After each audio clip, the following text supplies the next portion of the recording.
And so this little video is themed becoming real, right? Becoming real.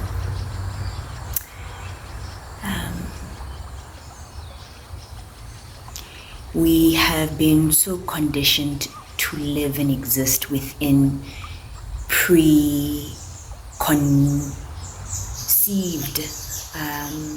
pre-constructed ways of being. Whether we are women or men or black or white or Jewish or African or whatever it is, there are these titles, these ideas, these traditions, right, that predetermine how we show up in the world. And a lot of us are tired. We're tired of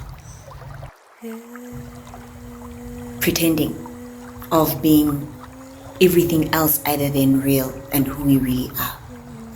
And so the message that I wanted to share today with you is almost a clarion call saying, I've also myself, I've been hiding behind my words. I've been hiding behind,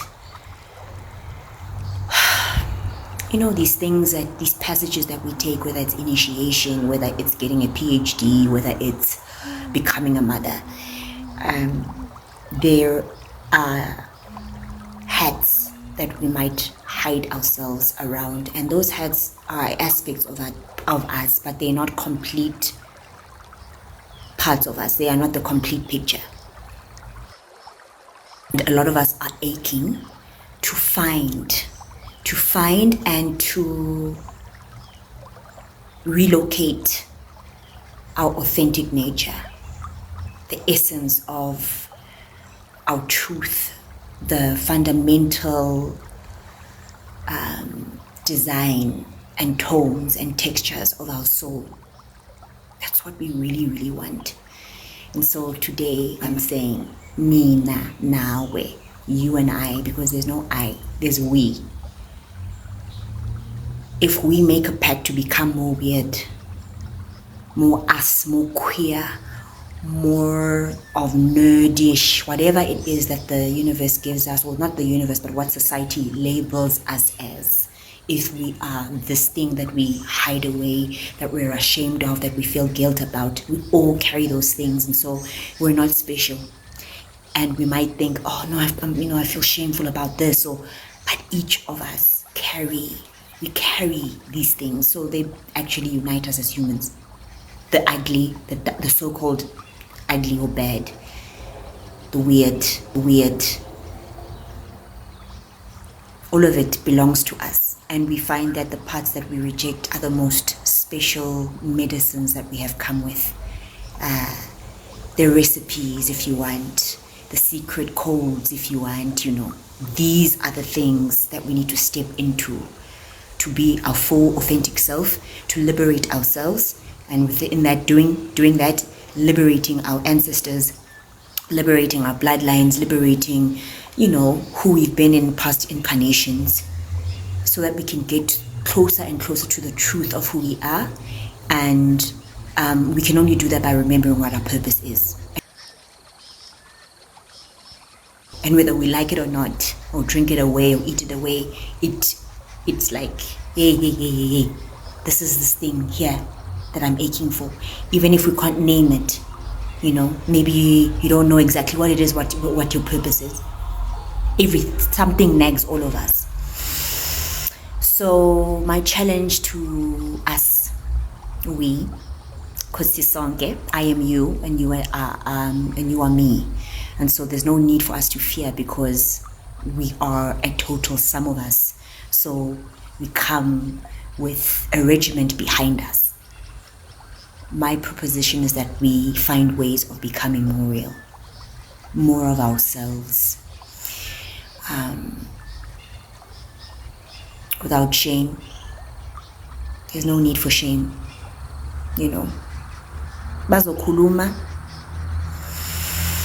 Whether people have something to say, it doesn't matter, because it's you. You'll be buried alone, and it is you that sleeps with the ifs and should-haves. And so how do we become more real? How do we use our voice to liberate our dreams and our purpose? How do we give each other strength to be more of what we have come here for?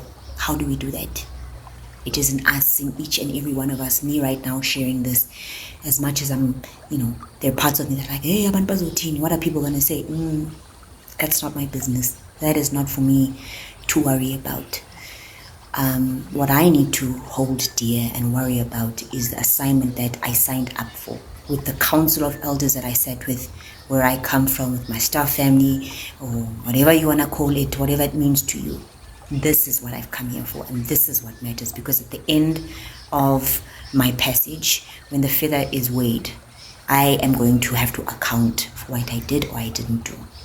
And so let us bow at the feet of universal law. Let us remember ourselves at the Tear Temple and pray at, within the chambers of our own hearts and souls, and sing and use our voice. Use our voice to free and loosen what is stuck in the body, and we don't have to use it to make anything of the voice. We don't have to be singers, but we can soothe ourselves, because we know that when a child is born, the first song they sing, we call it crying, but the first thing they know is to sing.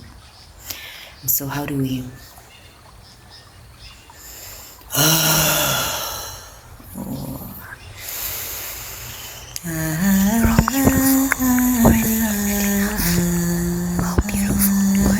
whatever it is, and who cares if we're seen as weird or whatever.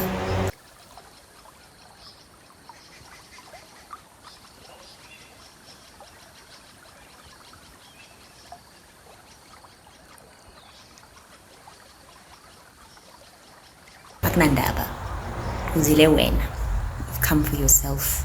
You deserve yourself. So let's become more real. Pinky promise. I promise to show up more authentically, because in so doing, I know that I'm doing it for you. I'm doing it as you. I'm doing it for us, and you are doing it for me. So many countless others have done it for me as well. So Uyathandwa, I love you. Asante sana. Nakupenda.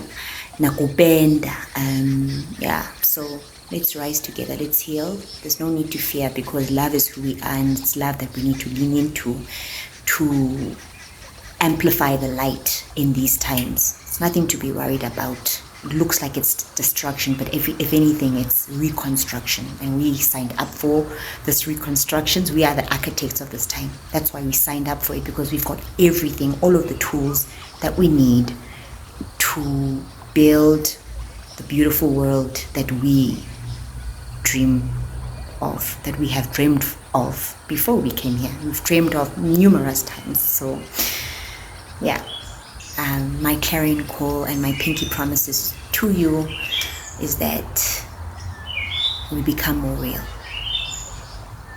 We show up for each other and as each other and as us.